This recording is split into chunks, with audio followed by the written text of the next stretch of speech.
Good afternoon, everyone. Welcome to this live streamed RIBA online event, part of the People, Place, Planet season that the RIBA is putting on further to its response to the climate emergency. Today's session we have Mind the Energy Performance Gap, which is presented by Allan Joyce Architects Limited from Nottingham, who were shortlisted for the RIBA Presidents Medal for Research last year in the Design and Technology category. We have Tricia Akers, who will introduce other people associated with Allan Joyce Architects Limited. Over to Tricia. Hello, I'm Tricia Akers, a director from Allan Joyce Architects Limited. With me today will be Amrutha Kishor, who was a research student on the project, and Sara Saadouni, who's a senior designer at Allan Joyce Architects. The plan is that I give you some information about the practice and the lead up to the research project, in which we were looking at some of our completed residential properties and the gap between the energy that the design modelling outlined they would use and the amount they actually used, the performance gap. Amrutha will take you through the research and how it was undertaken, what we found out, and Sarah will outline how we're using this to inform the design work in the practice today. At Allan Joyce Architects, we're committed to providing clients with innovative and sustainable design solutions. Up until 2012, our focus had been on how we could create interesting and delightful homes for our clients and reduce their impact on the world's resources. This involved a fabric-first approach, earth sheltering and the use of passive solar collectors, as shown in the garden house photo on the slide. We're an architectural practice based in Nottingham's Creative Quarter and have been providing a range of construction services for the last 30 years. Originally started by Allan Joyce as a sole practitioner, the practice has grown to 20 strong. We don't have an office brand that is repeated across our developments. We build up the designs from exploring the client's brief and analysing the site. Firstly, creating the design concept, which is then built upon in form and materials. The first commissions in the office were for residential projects, and approximately 25% of the practice turnover is still in this sector today. Over the years, we've built up an excellent reputation for creative, sustainable designs which attract compliments from potential clients. But although committed to this sustainable approach, we're having difficulty quantifying the benefits to our clients across all sectors.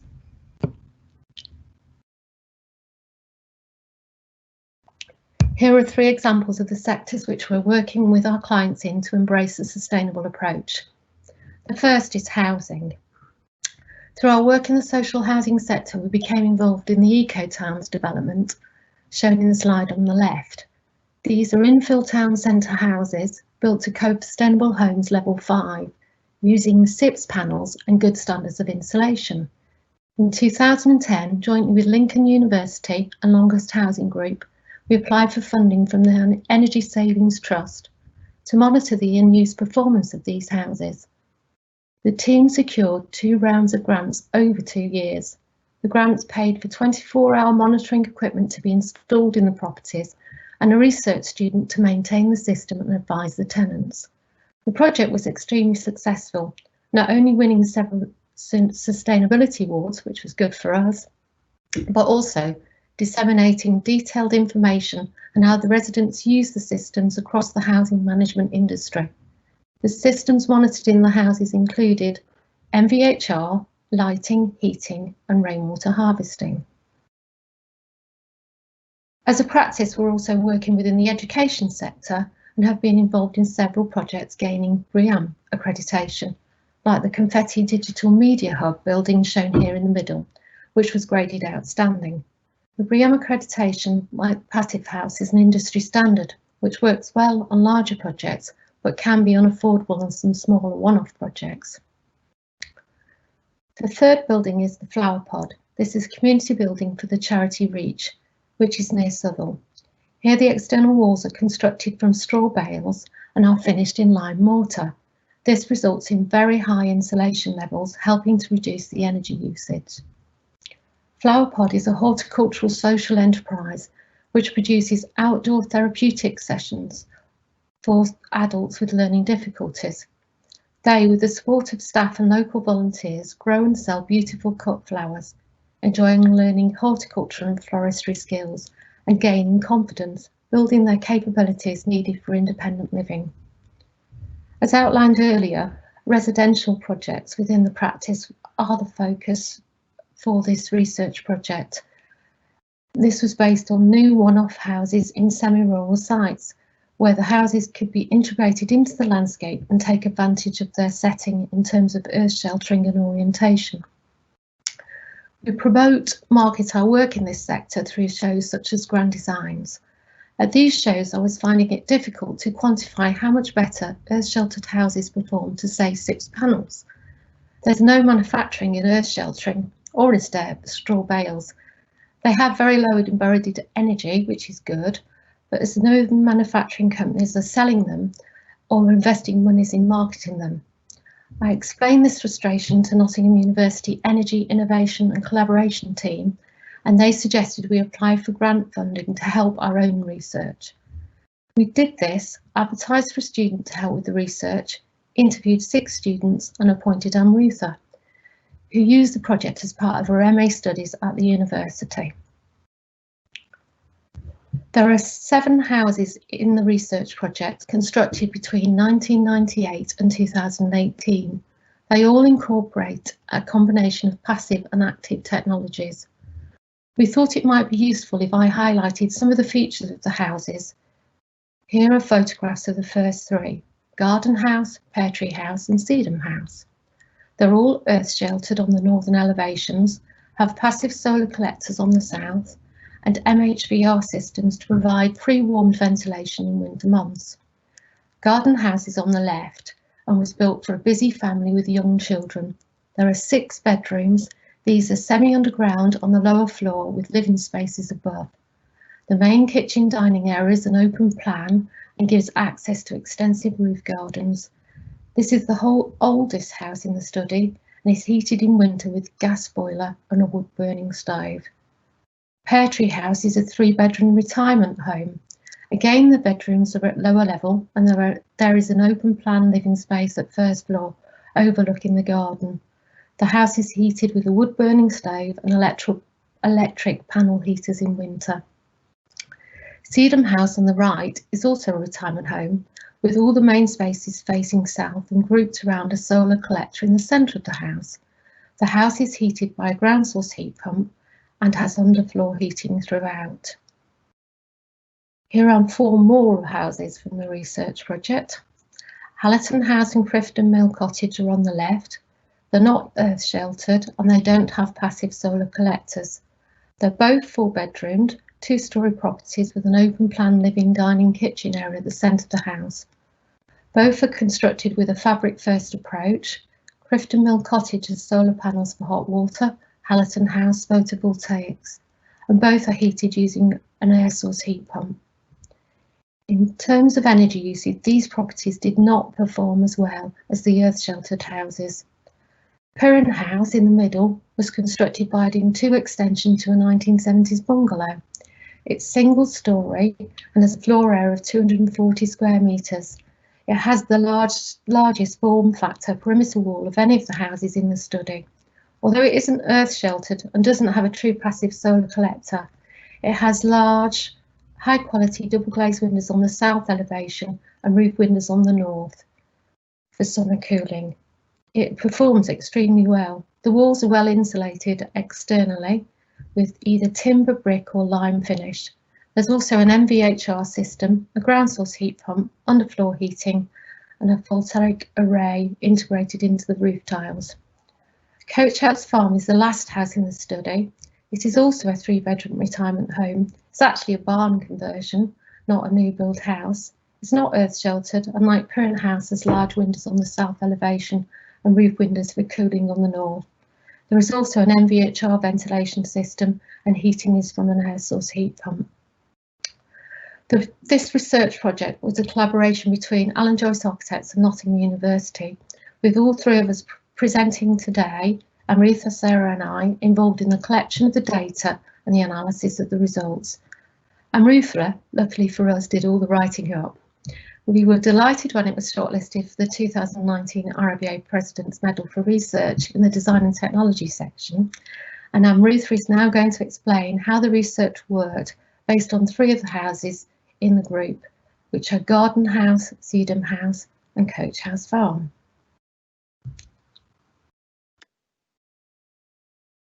Thank you, Tricia. I'm Amrutha Kishor, and I'll be telling you about our study and its outcomes. The initial research had us form a thorough understanding of the 7 homes designed by Allan Joyce Architects. That is, the solutions implemented in design to make them sustainable, and the technology these homes use for space heating. Our team collected the energy bills of these 7 homes, which was evidence on how much energy they were actually using. Parallelly, the reports put together by energy consultants, which showed the expected energy usage of these homes, were also looked into. We also modeled each of these homes on SketchUp and ran it through an energy simulation software to see how well they were expected to perform. On the comparison of these 3 values, data from energy bills, the energy simulation software, and reports by the professionals, we found major discrepancies, as you can see in the graph on the right. This phenomenon is called an energy performance gap. The outcomes of the initial study had our team trying to figure out the reasons for why these occur. We put together a survey based on the different factors which could be affecting the energy usage in these homes. Tricia and I personally visited these homes to interview with the families to form a deeper understanding of how energy was being used. Our survey was divided into 5 sections. The first section was titled Occupancy Profile. The intent was to gather data on the number of residents in these homes and their routines or time schedules. We collected information on how frequently they would have visitors and how many days they were expected to be away on holiday and not occupying the building. The second section of our survey was titled Heating Systems Profile. We studied the energy sources the homes were using for heating and their time schedules. We also collected data on the RHI and FIT schemes the homes were part of. The third section of our survey was titled Heating Usage Profile. Our objective was to understand how these homes use their heating systems over the different times of the year. Data on the temperature to which their thermostats were fixed were also collected. The fourth section of our survey had us collect information on the appliances used in these homes. We collected information on the age and make of the appliance and also how frequently they were being used. The fifth and final section of our survey had us collecting the details on make and usage of all lighting devices in these homes. Before we go further, I'd like to detail out 3 of the 7 homes we included in our study.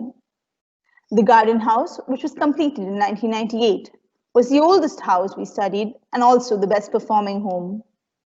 The energy reports from the simulation software suggested that the home would consume 86 kilowatt-hour per meter square per year, whereas in reality, it consumes only 22 kilowatt-hour per meter square per year. This home's main design feature includes a conservatory on the southern end, which acts like a solar collector which captures heat. This can be seen on the first image on the top left corner. The balcony inside the solar collector is shown in the 4th image on the top left. The collected heat is stored in the thermal mass of the home and is released during the night times. It is so efficient that they do not require a heater during most of the year. This sustainable home is truly one of a kind, with most of the structure being earth sheltered. The second image on the top left shows the kitchen at the northeastern section of the house, which is built into the ground. The green roof of the garden house, shown in the 3rd image, helps reduce risk of flooding and increases biodiversity. No windows on the north or eastern wall reduces heat loss and adds to the home's thermal efficiency. The windows in the southern and western end are double glazed with low emissivity argon filling to reduce heat loss. Solar thermal panels augment a condensing boiler which powers the underfloor heating in these bedrooms. Log burners provide heating to the living areas. Coupled with low energy appliances and harvested rainwater stored for flushing toilets, washing machine, and watering plants, the Garden House is one of Allan Joyce Architects' most sustainable homes till date. On this slide, we have details of the Sedum House, another one of the 7 homes we studied. Completed in 2012, the home was predicted to use 115 kilowatt-hour per meter square per year in the energy consultant's report, and 70 kilowatt-hour per meter square per year as per the computer simulation. The family living in this home were the most energy conscious out of the 7 we interviewed, and put in a considerable effort to cut down wherever possible. The actual energy used is only 44 kilowatt-hour per meter square per year, which is a lot lesser than the predicted energy usage. The main feature of the Sedum House is a massive sun space, which is oriented to face south, which is shown in images 3 and 4 on the top left. Like the Garden House, the home stores the heat collected in the thermal mass to release during the night to reduce the heating load. These walls are also heavily insulated. A ground source heat pump powers the underfloor heating. The home relies on passive cooling in the summer and a mechanical ventilation and heat recovery system in the winter. Image 1 on the top left shows the entrance of the home with the sedum roof.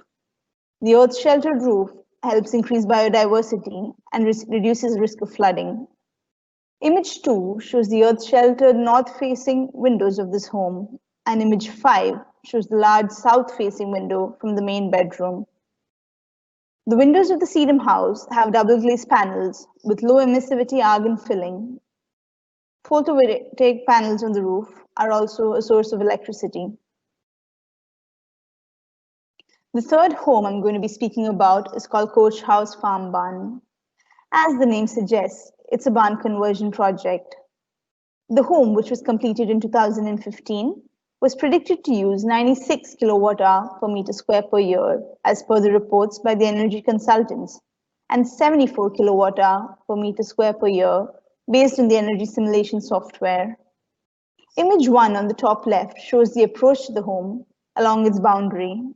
Image 5 shows an internal bridge across the living room that connects the bedrooms and the loft. Similar to the other 2 homes, the Coach House Farm Barn has a solar collector, which can be seen in images 2 and 3. It has a metal profile roof, which is added to the main barn that has been refurbished. The solar collector has a flat roof extension with sedum finish.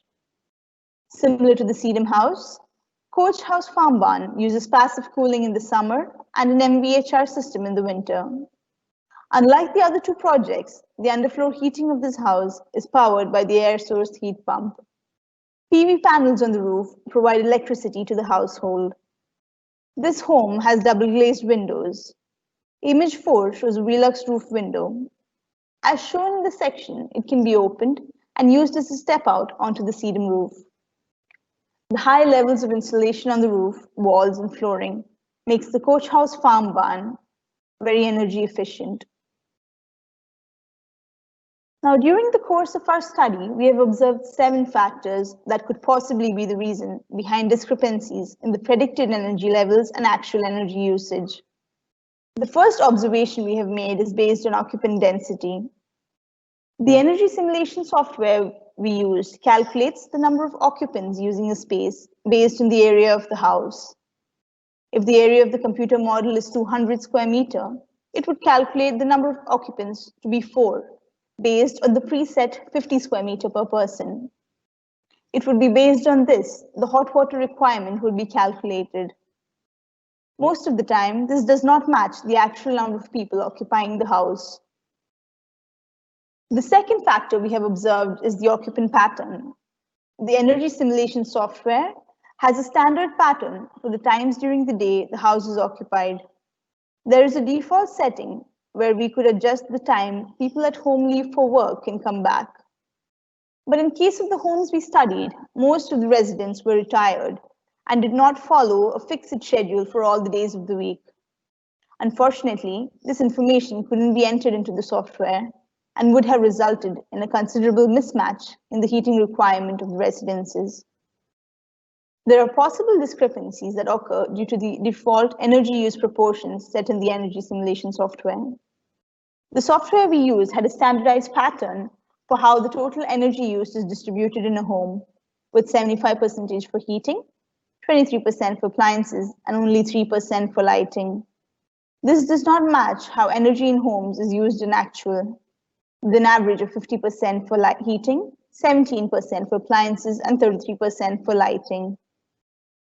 The fourth observation we have made is based on energy modeling. The software uses weather data from the CIPC-TRI file for Nottingham for the simulation. This file contains the average weather data for Nottingham over many years. It is possible that the year for which the builds of the homes have been analyzed had an extremely cold winter or hot summer. This could create major differences in energy consumed for heating as compared to the energy prediction. During the study, we observed that there's a possible mismatch in the way the HVAC systems are calculated to perform in the simulation as compared to the actual. Another interesting observation to note is based on the U value of earth sheltering. In case of the garden house, the insulative thermal properties of the earth sheltered home could not be entered accurately onto the simulation software. The seventh observation we have made is based on energy sources. Imprecise assumptions by the software on the proportions of energy consumed from PV panels. 6 of the 7 households use wood as a means of space heating, but this is a feature that was overlooked by the simulation software and also in the energy reports by the consultants. 3 of the 7 homes use solar thermal panels for hot water requirements. The energy simulation software did not have this option in the choices for technologies to be used in the homes. Apart from these, our main takeaways from the study have been the thorough review of the design decisions Allan Joyce Architects has taken and understanding what it takes to reduce energy consumption in homes. The results of the study were used to compile the AJA guidelines of environmental design, the main points of which I'll now be taking you through. Research shows that occupancy is not a factor that contributes significantly to the energy consumption. It is whether the residents switch off the heating systems while they're away that greatly affects energy usage. The results of the study suggest that the temperature the thermostat is set to has a significant impact on energy consumption. It must be noted that this is a result of many other parameters, such as U values, infiltration losses, solar gains, areas of transparent and opaque elements. These parameters have a big impact on the thermal comfort levels. There is also a possibility that the temperature set by the residents is a result of many other factors, such as their health conditions. Our study has shown that the newer heating technologies like heat pumps, underfloor systems, and MVHR systems reduce the monthly expense for space heating and reduces the overall carbon footprint. The data collected indicates that 2 of the 3 poorest performing homes do not use an MVHR system. 1 of the 7 homes do not use an underfloor heating system, despite the architect's suggestion. Although the home performs better than 83% of the sample, the residents have claimed that they regret their decision to not install an underfloor heating system, as it gets too uncomfortable in the winters, especially when they're back from holiday. Our study demonstrates that the appliances that consume the highest amount of energy are bread makers, tumble dryers, and aged products in general. It would make a significant difference if the residents use newer, more energy efficient versions of the same high consumption appliances. One of the homes had a set of really old freezers and fridges in the garage. Although they were environmentally conscious, they were consuming a huge amount of energy, which we are certain is a result of using these appliances.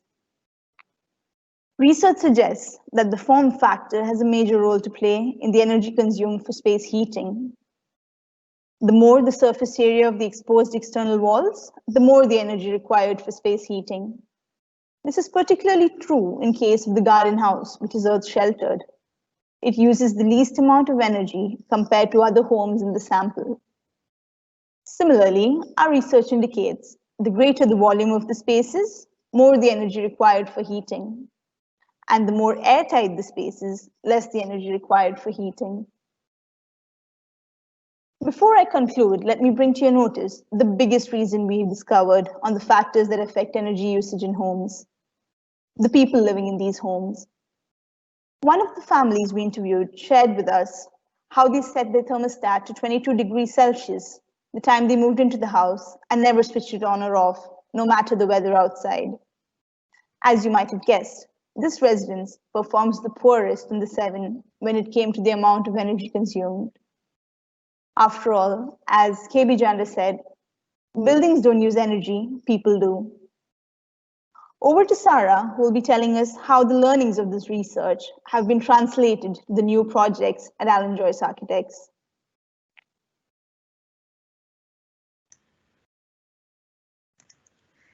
Thank you, Amrutha.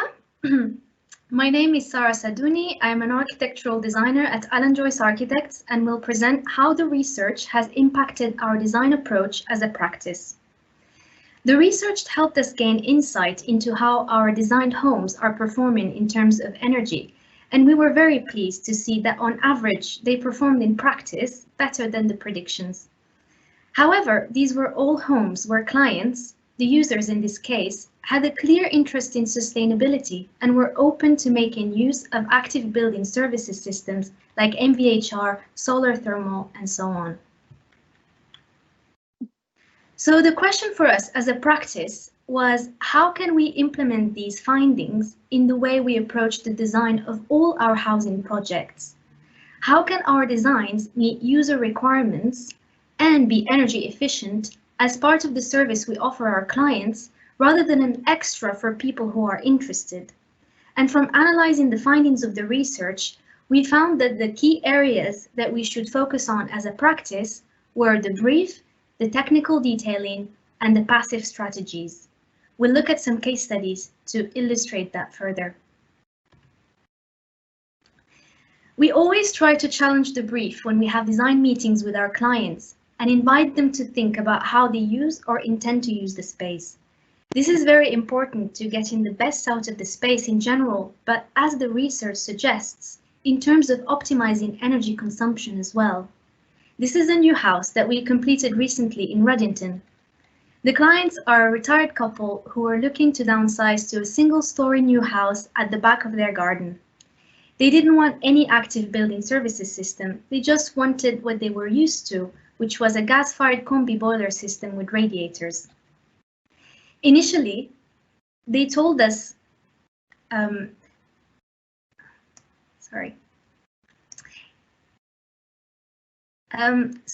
Initially they told us that they would spend most of their time in the snug and the kitchen.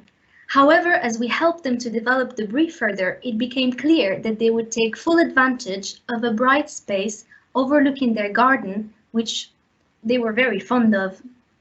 In fact, when we had design meetings at their house, we noticed they had a very narrow foyer at the entrance where they would sit to read because it had roof windows which made it bright, felt warm, and was facing the garden. So we proposed a sunroom facing south. The sunroom would be designed to maximize daylight and provide the benefits of passive solar gains. It would be the passive heating source of the house. The idea was faced with a bit of apprehension in the beginning, and concerns of overheating and glare were raised. We responded to these concerns and user needs by fine-tuning the design, and so we reduced the area of the glazed roof and included electrically controlled roof windows for natural ventilation in the summer. And so by using different methods of investigation, including energy modeling software, they were able to visualize the space and could see themselves in it. In fact, this became the central feature of the house for them, and non-negotiable even when we were looking at ways of reducing costs later on in the mobilization stage. The house was also designed so that the everyday living spaces, the kitchen, the snug, the sunroom, and the main bedroom were all positioned on the south side, and the other rooms that were only used occasionally or don't require heating, the guest bedrooms, formal sitting and dining areas, the utility and the garage, were on the north side of the house. This was to allow the thermostat on the radiators in these rooms to be at a lower setting and only be increased when required when visitors, for example, are using them. The predicted annual energy usage is 63 kilowatt-hour per square meters, which is a good number given the house only uses passive strategies and the construction was standard. But we believe that in practice, this number will be lower because the design aligns with occupant behavior.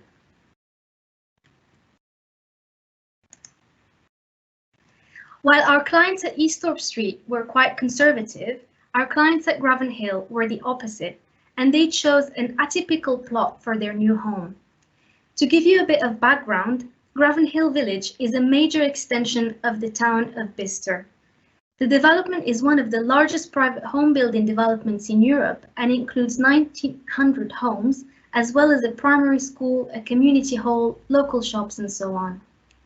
There are a number of layers to the planning framework developed for the site, one of which is conforming with the plot passport. The plot passport is a document that governs the key elements of each plot, including maximum ridge height, the minimum number of parking spaces, etc., but also minimum standards for sustainability. But within this, we had complete design freedom. The minimum standards for sustainability included precise U values of thermal elements, window U values and G values, air leakage rates, etc. Before work started on site, one big condition on the plot passport was to provide technical details that are accredited to the statutory building control, which are premier guarantee. We used accredited construction details provided by the government's planning portal website as much as possible to lower costs, but because the design itself wasn't standard, we had to produce additional non-standard construction details to improve all possible thermal bridges. We had to work closely with the energy consultant and fine-tune our detailing until we got it right and accredited. Bespoke detailing is a skill that we're always thriving to develop further as a practice to push the boundaries of our creativity. And as we know, good detailing alongside good execution on site is critical to achieving good airtightness, which was one of the main factors that affected energy usage in homes, as the research suggested. After we examined the research findings, it is definitely an element that we consider more in our work. We've always promoted a fabric-first approach in the design of all our buildings, but every now and then we see an opportunity to push that even further. Unlike the two previous examples we looked at, this project is set in a rural context on a formal industrial site on the edge of the village of Brinkley, near Southall in Nottinghamshire. The proposal was to demolish the existing industrial structures and replace them with an eco-house built from locally sourced materials. The dwelling we proposed is a single-story bungalow with straw bale walls clad in breathable lime render to form both structure and high levels of insulation, and a curved pitched roof made of locally sourced timber shingles and insulated with sheep's wool. How the walls are constructed essentially is by fixing an independent timber structural frame to a base plate and then pinning the bales to the base plate with 350mm long hazel or sweet chestnut stubs. Then more bales are laid to form the walls and are pinned again with a 1 meter long hazel stub. The lime render allows the walls to breathe. It keeps the moisture out of the bale, but in case any manages to get in, it allows it to evaporate. It is indeed the thing to avoid for straw bale walls, having moisture infiltration, because that can cause rot and compromise the structure. We were committed for this project to achieve the Passive House standard, and for that we needed once again to work in close collaboration with the energy consultants. To meet these high standards, one of the design elements we considered is something called the form factor, which Amrutha briefly mentioned previously. This is a key concept that looks at the relationship between the total external surface area of a building and the internal treated floor area. The aim being achieving as low a form factor as possible, as this indicates a building with an efficient shape that will reduce heat loss. This relates to a couple of key parameters that the research found significantly affected annual energy usage, and these are volume of the space and the surfaces exposed to external elements. So we reduced the ridge height by 300 millimeters and reduced the footprint of the house by 60 square meters and utilized the roof space as living accommodation. The layout in the middle is the final layout. This allowed the form factor to decrease from 4.48 to 3.92, a significant improvement. By considering passive strategies, form, volume, and materials first, and then introducing active systems, this might become our most energy efficient house to date. Thank you for your attention.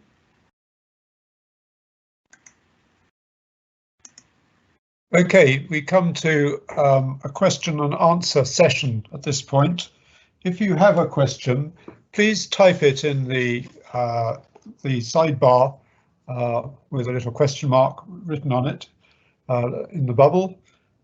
If you possibly can, add your name, which practice you're from, or who you are, and if your question is for any particular person on our panel today, please make it clear who you want to ask this question of.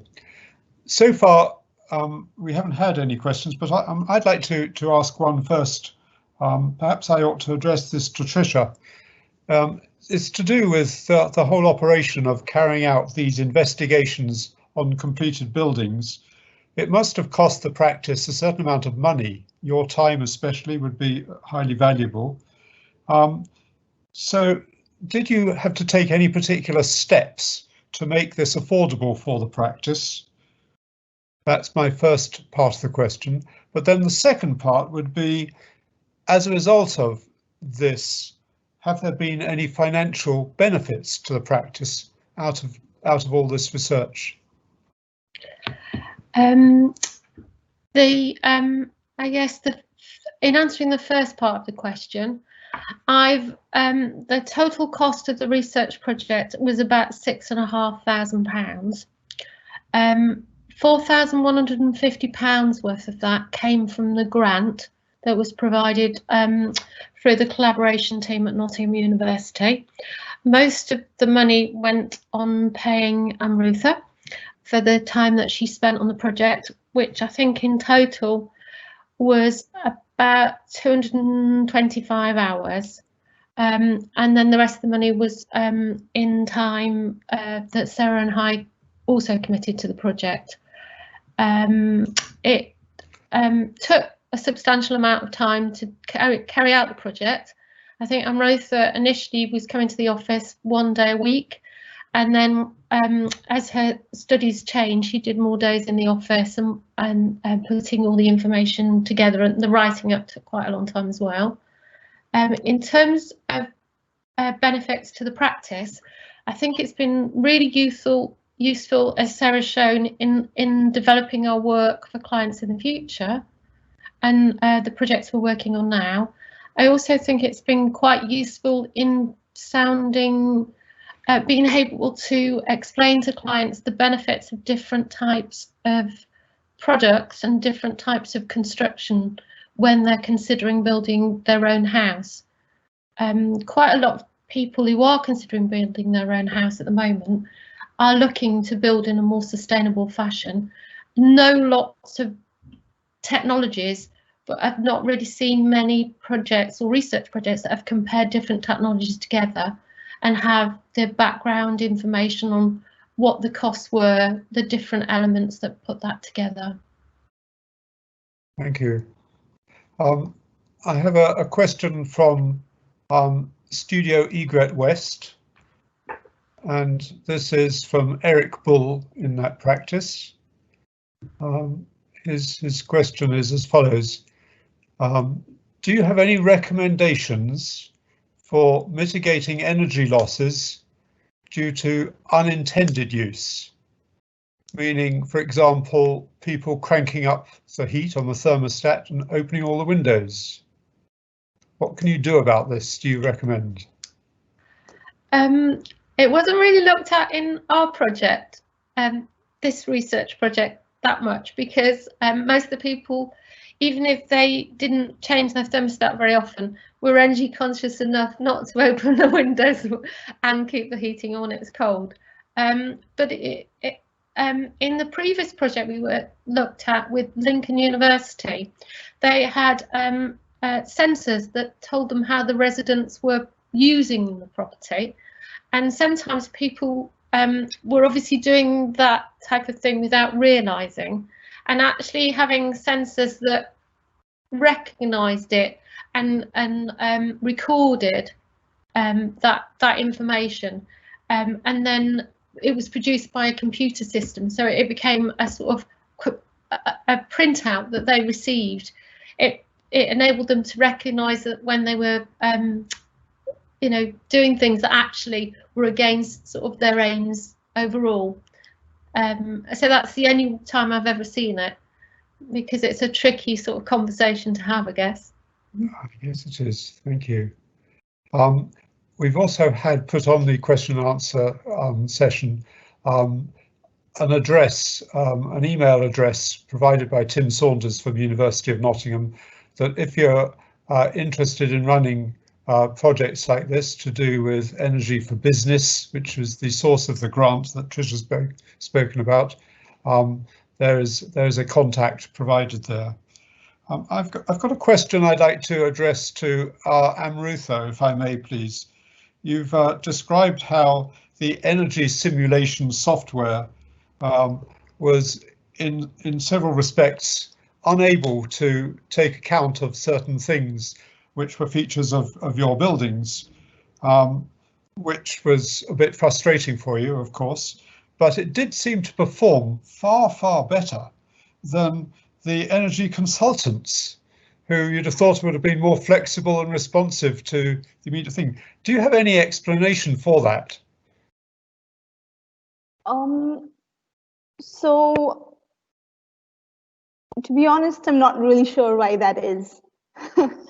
But it could, in terms of the garden house, where the energy consultants reports were taken really, sorry, not the garden house, the older houses, it could be because the software that we use, they would probably be simulating more efficient versions of the same appliances or lighting.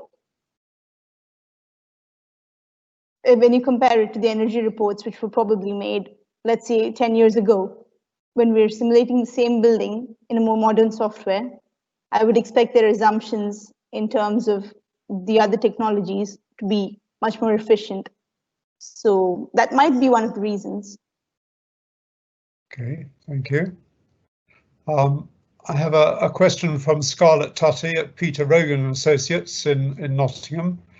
In your initial research, you found the performance gap was quite the opposite of what most people in this seminar were probably expecting, and your buildings are performing far better than expected. But is there a way in which perhaps the techniques that were creating the predictions could have been tweaked in some way to provide a more accurate prediction? Or is this now something that you have to incorporate in the way you talk to your clients about predicted energy use? I'd like Sara to have a go at answering that, please. Sure. So I think that comes down again to the brief and how the space is going to be used. And I think this discussion to have in the beginning with the clients and understanding how they are using the space, as opposed to modeling like a standard home with a specified schedule or a standard schedule of occupancy. I think it's one of the ways to make this prediction a little bit more accurate, and just learning more about how people are using the space. Because at the end of the day, like Amrutha said, people are using the space. It's not the homes. Like the homes can be efficient, but it's about how they are used by people. Okay, thank you. We've received some compliments from someone called Jerusha in Kenya, who thought this has been a great presentation and very interested to see how well these projects have been performing. Where can we have access to Amrutha's research now? Where is this paper? Is there a paper that we should be looking at, some kind of document?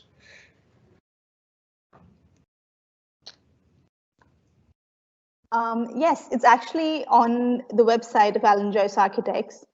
So if you just log in, and there's a form you need to fill up, and Tricia or Sara will probably be sending you the completed report from our end.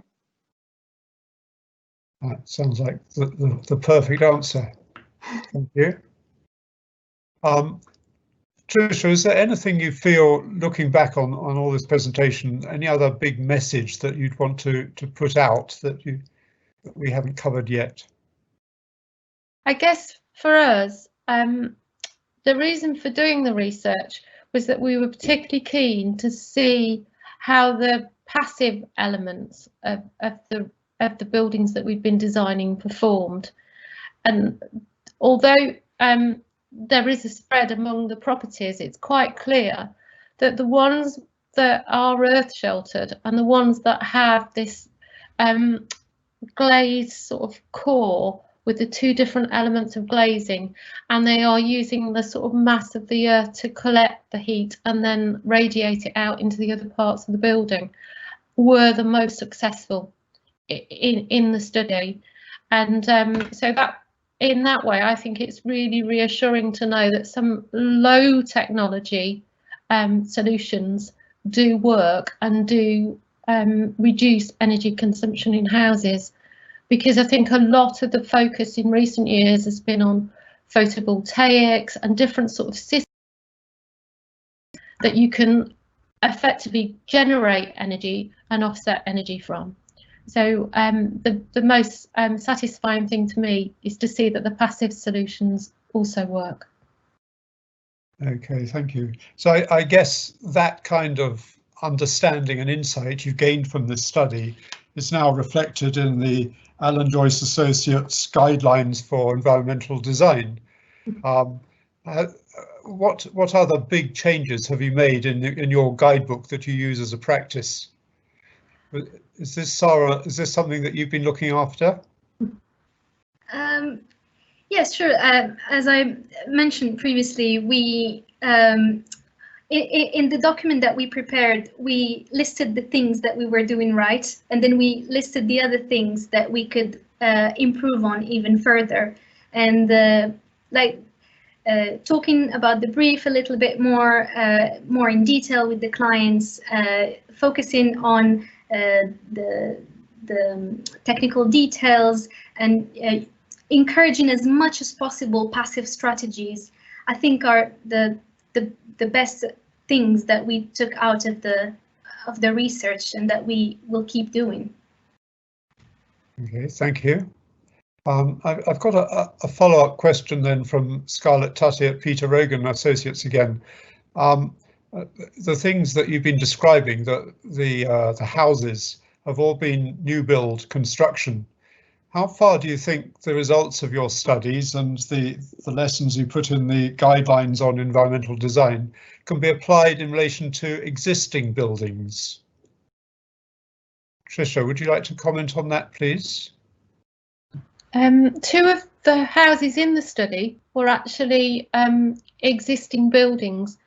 One was a barn, obviously not insulated at all, just a structure, and the second was a 1970s bungalow, which was a sort of a very narrow cavity wall construction.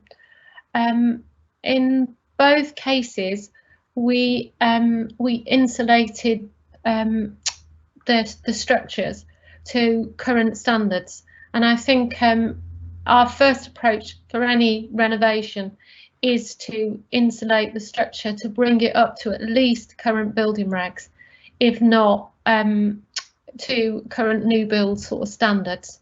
And that fabric first approach has been a strong emphasis for the practice for a very long time, insulation is relatively cheap in comparison to anything else. So that's what we'd always do first.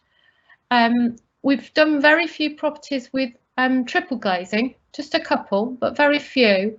And that's because at the moment, the double glazing, you can get to some really good standards. I think that that might change in the future, and would also, especially if you've got gaps where you can't, you've got the chance of some thermal bridging and maybe cold spots, then it is possible to sort of upgrade in different areas in different ways. We tend to try and get a sort of comprehensive U value across the whole house.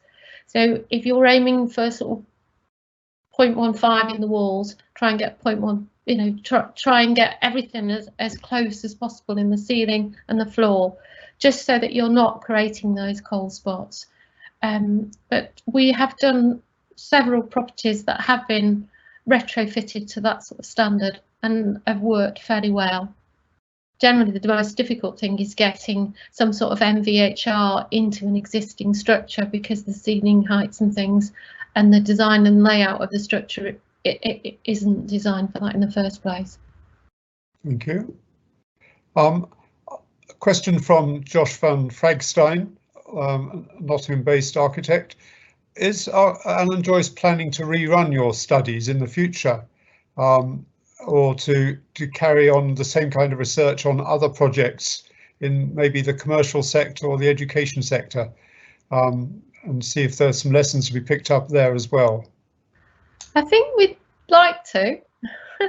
It was quite complex getting clients to agree, because you can imagine the questionnaires and the sort of the actual sort of having to think about how you do everything. It was quite a complex set of questions for them, and so we started off with 10 chosen that we'd like to take part in the project, and actually 3 of the sort of clients declined in the end. So 7 was quite good out of the 10, and I think yeah, people are not used to having their house monitored and sort of are nervous about it. It might be easier in terms of education, because it wouldn't feel quite so personal. The education projects we do are generally a BREEAM standard, and there is some monitoring advice under that system that people, you know, might be more comfortable with. Thank you. I've got a question from Jason Beerton from Architectural Technology at Nottingham Trent University. The home users you've been working with so conveniently and comfortably are going to move on in due course, and there'll be new users in these houses. Have you made any provision for giving them guidance about how to use the building, especially when you're relying upon their behaviour and the performance of the building in its passive way, not just active devices? Sara, would you like to answer that, please? Yes, sure. Jason, I think that's a fantastic point. I think it would be really useful if at the end, with the user manual, at the end of the works, we had another little manual, just guidelines on how to use the house and how to make it as energy efficient as it can be. And I think it's something that we'll definitely take on board. Thank you, Jason. Okay, thank you. Question from Alan Waller's architect. The use of heat pumps as a heat source, quite expensive. So in terms of the capital cost and the payback period required and the energy saving, have you come to any conclusions about this yet? Amrutha, do you have any comment on the cost, the payback period for heat pumps? We've done about 5 or 6. The first few properties didn't have any sort of input into the cost of those, and the most recent ones have had the RHI. The RHI, the Renewable Heat Incentive, has definitely made the ground source heat pumps much more accessible. They are expensive to use and to run. Most of them have gone into places where you wouldn't get natural gas. Not all of them. We've only done 2 that have been deep bore ground source heat pumps. The rest have been the long trail ground source heat pumps. They have worked really well in all the properties we put them in, and the ones with the RHI, their heating is costing less than they're gaining in RHI payments.